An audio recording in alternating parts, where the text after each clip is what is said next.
What is happening, people? Gav from Romans Reptiles. Hope everybody's good. Yeah, today we're going to be talking about African soft-red rats, aka Maltese. Yeah, so I'm going to teach you about how to breed them.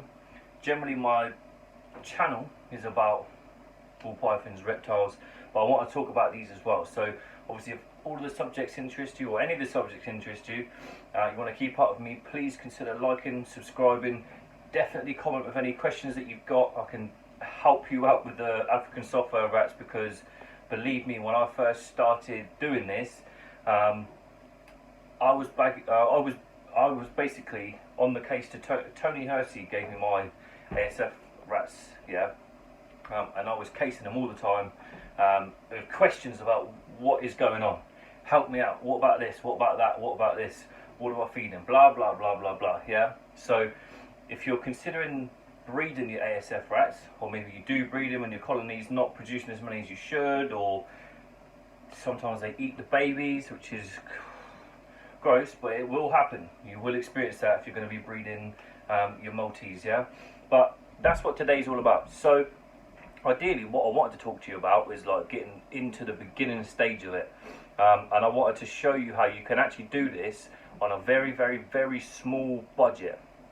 Okay, that's the important thing, because if you've got, even if you've got one or two pet snakes, yeah, pet ball pythons to feed, you're only going to need a small colony, right? And that's going to bring your food bill right down.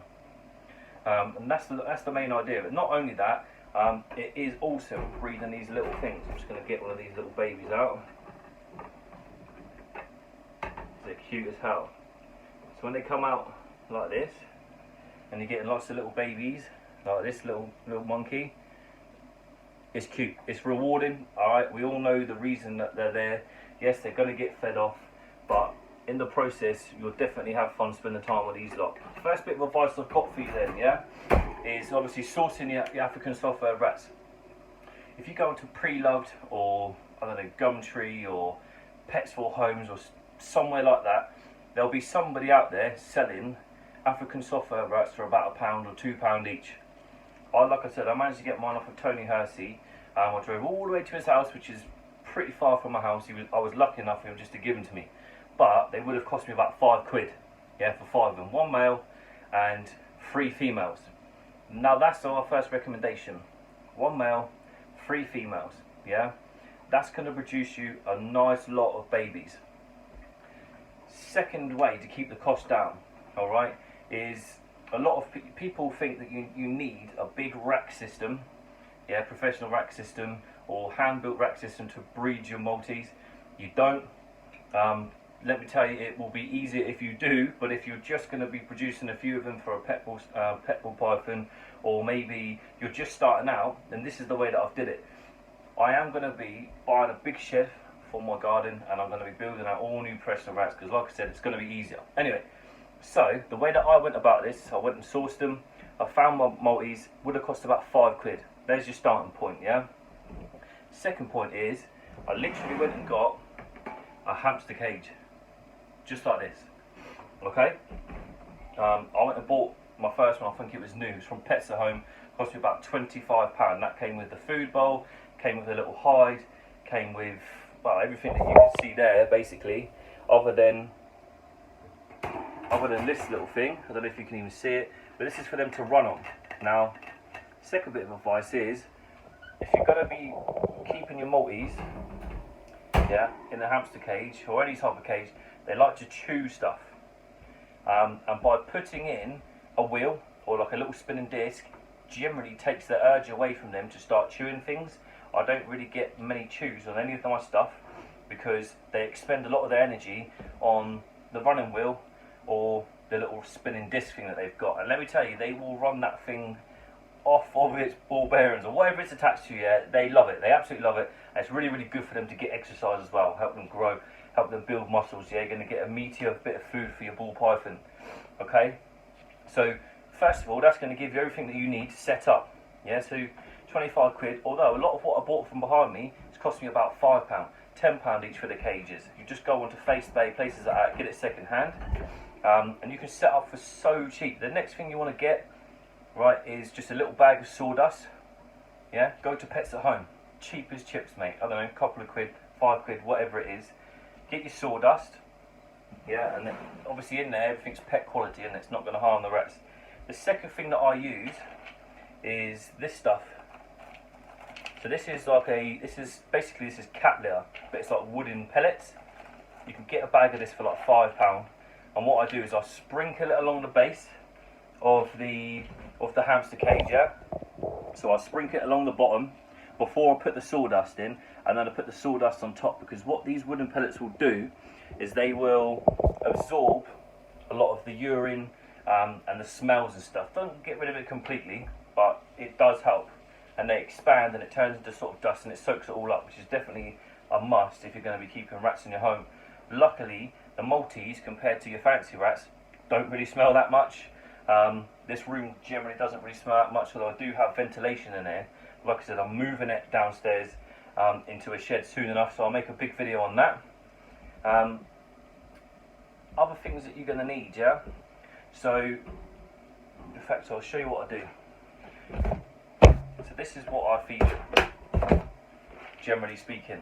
It's just a big lunchbox that I've mixed together, mixed seeds and dog food, believe it or not, dried dog food, and feed them peanuts as a little bit of a treat. Don't feed them obviously salt with peanuts, because that would just be stupid.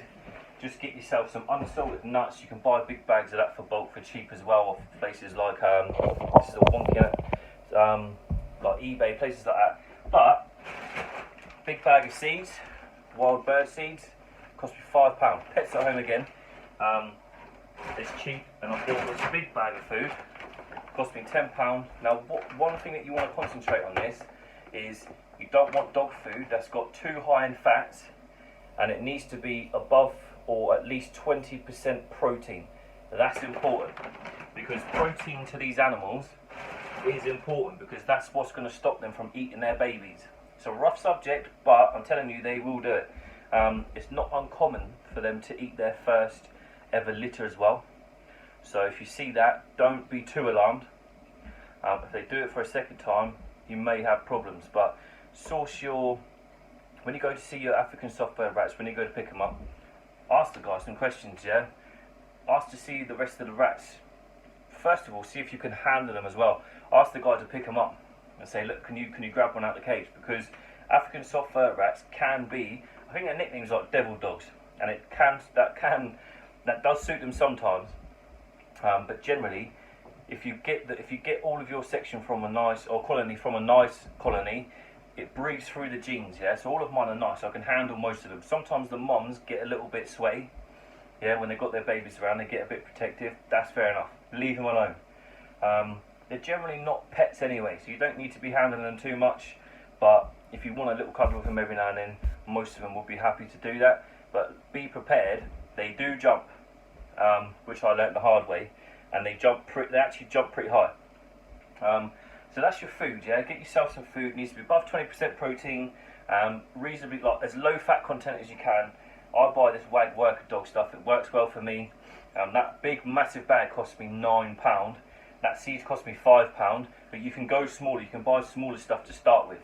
It's going to cost you even less. I reckon that you can genuinely get set up with African soft-furred rats, even with a new cage, for about £40, maybe even less. If you've got an old hamster cage knocking about, use it, yeah. But other stuff that you need to feed the African soft-furred rats. Now, I made a mistake with this because they kept eating their babies.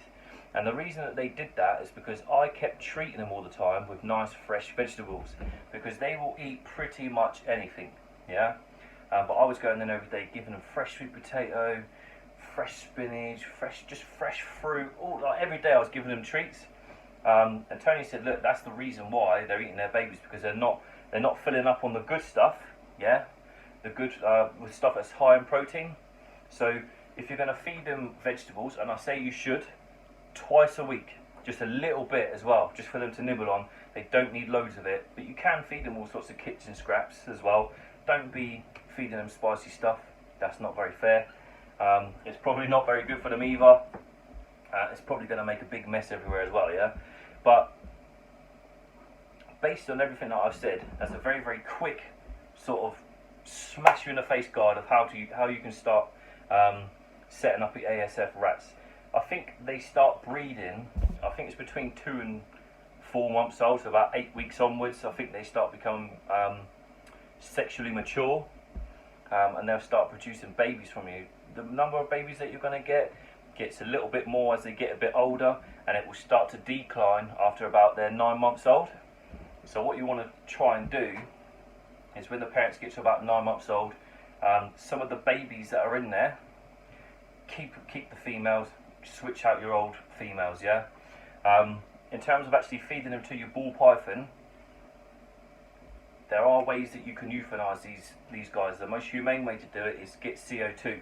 I'm not going to do a whole load of information about that at the moment, but generally you can get like a see-through tub type of description with a lid, make a hole, put your rats in there, put the CO2 in there, as in like release a bit of CO2 in the box, leave them, they'll quietly just pass away. You can then feed them onto your snakes, or if you've got too many, freeze them, yeah? But hopefully that's been helpful to some people. I don't know if I've covered everything, because that was a quick guide on how to get started quickly. What else can I tell you quickly before I go? So 1 male, 3 females tends to do well. You can do like 1 male up to 6 males, but I find sometimes you don't get as many babies per female. So between one male, 3 females is going to give you a nice little yield, yeah. Actually, yeah, second part. So you've got your males, you've got your females. They're up to size. They're breeding now. Yeah, so you're getting little babies. You're getting like tiny little babies. I don't want to get near them now because the mum's near them, but they'll come out tiny little pink things. Now, the second part is when you get to that part, get yourself another cheap hamster cage. Yeah, set that up again, put your pellets in, sawdust in, get your hamster wheel.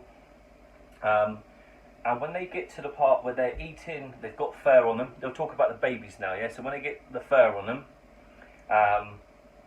and they're eating the solid food, so they're no longer requiring, like, sitting underneath mum and sucking their milk, and they're eating dry foods, give them another week or so just to get used to it. And then when you change them out, as in when you change the sawdust, I change about every 2 weeks. They're not too messy, they're not very unclean. About every 2 weeks I change it all out. Take the weaners, or whatever you want to call them, well, this is where you wean them, take them out, put them into their new enclosure for them to grow up to the size that you require. Yeah? Other than that, I think that's pretty much everything that you need to know to start with. It's a big crash course in what is happening. Alright?